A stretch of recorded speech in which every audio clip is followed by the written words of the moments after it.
Des millions d'Ukrainiens cherchent refuge en Europe.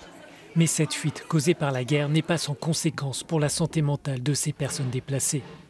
Selon l'Organisation mondiale de la santé, c'est une crise qui s'ajoute aux difficultés psychologiques provoquées par la pandémie de Covid-19. C'est véritablement une crise qui s'ajoute à une autre crise. Bien sûr, ce que les gens vivent actuellement en Ukraine est d'un niveau totalement différent. Certains ont été témoins d'atrocités. Certains ont connu la mort au sein de leur famille et de leurs proches.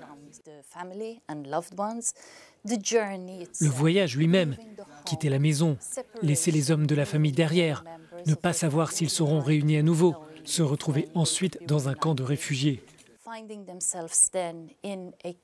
Tout cela a un impact énorme sur la santé mentale des personnes.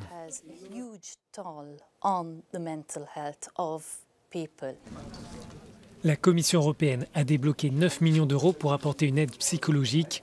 De nombreuses personnes souffrent de stress post-traumatique. L'enjeu est maintenant de savoir comment utiliser efficacement cette enveloppe.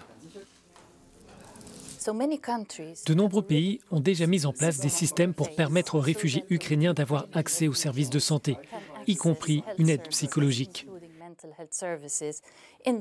Mais vous avez raison, les services de santé mentale étaient déjà soumis à une forte pression avant même la pandémie. Nous n'avons pas pu répondre aux besoins de la région européenne. Avant même la pandémie, pendant la pandémie, les besoins ont augmenté partout. Le bon côté des choses, c'est que la prise de conscience de la nécessité d'investir dans la santé mentale, dans la prévention, la promotion et les services, tout cela a progressé de façon sans précédent.